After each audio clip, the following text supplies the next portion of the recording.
Welcome back to update 21, and as you can see I have started on the retaining walls along the main line, and this section here is in place now,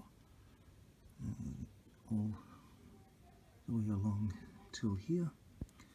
This little section in here, I've still got to do some dry brushing on the stonework. If I can get the camera in close enough, you can just see this. I did it, but it's not enough to make the bricks stand out. As you can see the difference on that side there, and particularly on this side here. So I'm going to have to redo that, but that's not a major problem. And I've got the capstones along the top. These were all handmade, just taken bits of plastic that I had lying around. I've cut them into shape and sanded them, the edging rounded them, and painted them. They're deliberately various shades of grey and uneven as well. One thing that I've seen in various pictures is that they're not nicely lined up.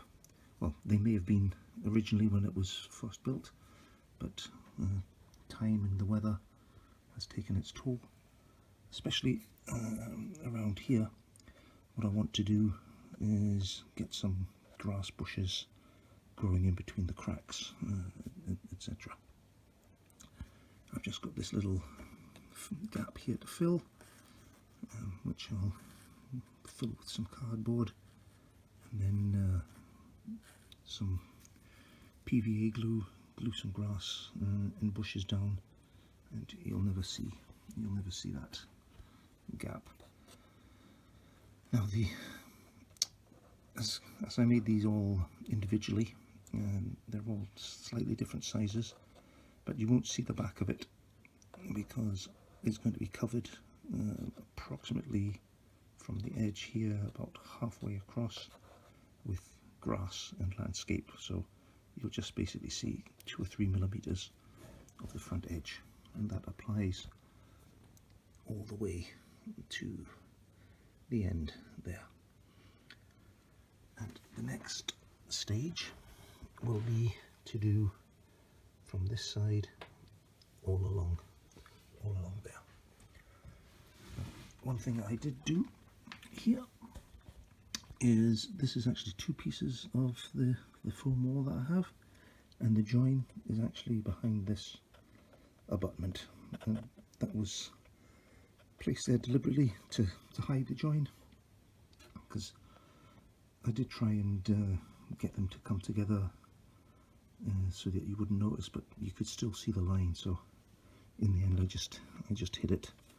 I've placed this abutment, it's actually halfway between there and here, and then I've got one of the smaller ones here again at the corner where it goes round into the landscape. So that's where we are at the moment. I do have to say that this foam walling is actually quite good. Very flexible, easy to glue down with PVA, and once it's dried, if I show here, it's actually quite solid. The only reason this top part moves slightly is there's nothing at the back to support it yet, but I will be slipping some cardboard strips in there to reinforce that, to give it a bit of strength. But overall I'm very pleased with how that looks.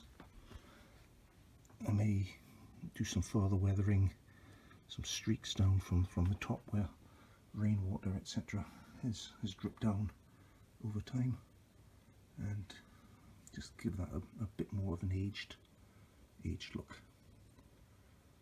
Okay, so my next job for the side is to do this wall. I'm also going to have to make some more of these capstones, and I think I've got enough of the plastic bits here to do from here all the way to approximately there. I'm not sure what I'm going to do on this side. I may have to do something slightly different here, or somehow cut the remaining bits of plastic even smaller, or not as wide, to make them go further. But that's not a big issue. I could even use potentially use some wood. Just cut thin strips and sand it down and paint it, seal it with some gloss, and then paint it, and I don't think you would actually notice that it wasn't plastic, because once it's weathered, you know, it's meant to imitate brick and stonework. Okay, so I will carry on, and we'll see how it looks. Welcome back. As you can see, I have completed this section of the retaining wall. I've got the light on my phone on so you can see some of the details, because otherwise it's quite in shadow here. But as you can see, it's all glued in. The area here filled up. Just got this bit to do to slope up to this level here, and this bit in, and that is that part done. I've also, as you can see, started on this bit. The abutments here, they're not glued in yet. I'm still deciding on how to do this section here, whether I do it as a single continuous wall, or as I've got it here, with like a little step and a bit jutting out, and then continuing down. I think it looks a little bit more interesting than just having it running all the way. The only thing I would have to do is fill this gap in here. Oops, that's fallen down. Get it out. Put that back in. As you can see, it's not all glued down. Yeah, I just have to fill in this little gap here. If I did it that way. I also started weathering the walls. It's not complete yet. That's the first coat. Some of the white is actually a little bit too bright. If you compare it with this, it seems a little bit more muted, which is what I want. But yeah, it's first part. I've also got a train coming past, so we'll just watch this.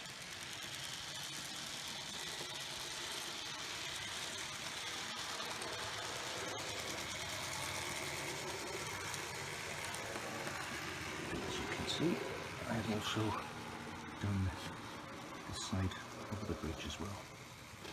And as I said in an earlier video, I've created some more of these and extended it all the way to the bridge, and I think that actually looks a lot better than what I wanted to do originally, which was stop it here and just have it landscaped. So quite happy with how that has turned out. The only thing remaining is this section along here, and that'll be the next job. I've also wired in the signals so they now operate. It's all manual, there's no automation with the train, so if it's at stop, the trains will carry on. That is a task for another time, to get block sections and something like that operating so that the signals do actually determine if the trains can move or not. And just a quick look at the freight shed. Not a lot's happened there. the only thing is I filled in this gap as well. So overall, that's the progress that has been made. So what I will now do is run a few trains so you can see what it looks like. Just a little thought I've had about this section here, and I'll get my fingers out of the way. On the bottom here I've got this little ledge sticking out, and I'm actually thinking of continuing this along the bottom here. I do have enough of these brick plates to do that. Just got to cut it to the right size and paint them and put them in. So that is something that I will definitely contemplate. Now, here comes one of the noisiest engines. This is approximately 35 years old, but still a strong runner.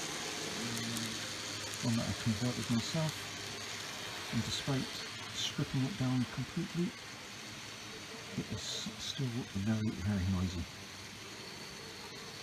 And by contrast, here we have a very smooth and quiet VR40 that I will put on my long rake of coal wax.